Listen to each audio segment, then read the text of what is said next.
What's up, everyone? Mr. Campbell here. Today I want to talk to you about a great way to practice and improve your videography skills from home. You can do this with no special equipment other than your phone, items you already have around the house, and maybe one or two family members. And the best part of all, you don't even need to have your own idea. What I'm talking about is a shot-for-shot remake of a commercial. Remaking a commercial is a great exercise because they're nice and short, and you can learn a lot about pacing and creating sequences of different shot sizes and angles by simply copying a professional. There's a good chance what I've just said is enough for you to run with your own idea, but I'm gonna go ahead and do one myself so you can see the whole process and get some more ideas. For my video, I turned to YouTube and just started searching for commercials for products I knew I had in my house. You can find 30-second TV commercials, extended versions, or even just 7 to 15 seconds of YouTube pre-roll ads. I searched for probably 6 to 8 brands and always kept in mind my goals were to find something with just one location and only 1 or 2 people. I finally landed on a Starbucks commercial, which you can watch at the link above if you'd like. My wife does some marketing for a local coffee roaster, so I decided to substitute that product in because we already have their coffee and it's what we actually drink every day. After selecting my commercial, I watched the video several times and wrote out a shot list. If you want to take this opportunity to practice storyboarding, you can even sketch out every shot. Since you're making a shot-for-shot remake though, it's easy enough to just have the original video up on your phone and keep watching and pausing it as you get every shot. Just make sure you film an extra couple seconds at the start and end of your clip so you have more flexibility editing. When you're filming with your phone, you might choose to use the zoom feature, but you can also just move your phone closer or farther to mimic shot sizes.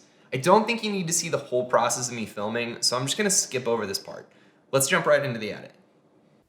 I like to use Adobe Premiere, so that's what I'll be editing with, but you can use whatever you want.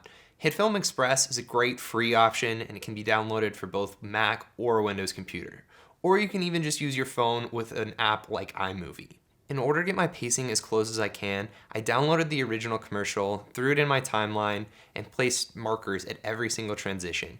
You'll probably be shocked at how little time actually gets used from each shot. Commercials are notorious for being incredibly fast-paced. From there, I just put all my clips in one at a time and trimmed up my in and out points so that they lined up with the originals. Since you're copying someone else's timing, this might be the fastest edit of your life.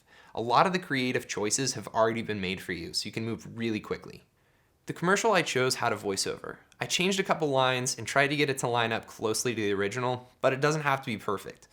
All I did for a voiceover was type up the script and have my wife read it while listening to the original commercial through headphones, so she'd get the pacing pretty close.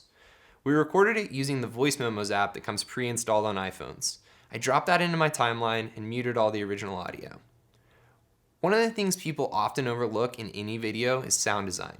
Try closing your eyes, playing your commercial, and thinking about all the sounds you hear. In all likelihood, most of those sounds weren't recorded along with the video. You can try recording Foley sounds yourself, or download some from a site like freesound.org. Last but not least is music. Depending on what you're doing, you might want to just use the audio from your original commercial, including the music. If you use copyrighted music though, you run the risk of your video getting blocked on YouTube or another social site you post to. To keep things above board, I found my music on Epidemic Sound, which is a subscription I pay for. Another great option though is royalty-free music, like bensound.com or music from YouTube that's marked as royalty-free. When choosing a song, you can look for something that's close to the original or do something completely different to put your own spin on it. Once you get your music in there, that's pretty much it. So without further ado, here's my version of that commercial. I love to start my day off with some flavor. I want the whole kitchen to smell like coffee. I usually put on some music, make a full pot for just the two of us. I really love the dark roast because of all the intense flavor.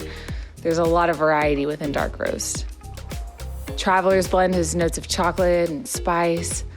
My mom loves Connexiones, which has more like a sweet, warm flavor. You can sip on it slowly and just enjoy every moment of it. Not too bad for being filmed on a phone. I hope that going through this process with me made it feel more approachable for you.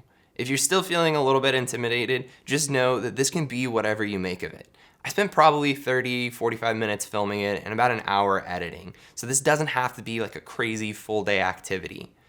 I know I learned a lot going through this process and hope that you'll try and take one on too. If you do, please post it to Instagram, and if you're an Edmond student, use the hashtag EdmondStillCreates. If you happen to do this and you're not an Edmond student, use the hashtag AssignedByCampbell. Well, folks, that'll do it for today. And remember, it doesn't matter if it's perfect, it only matters that you start.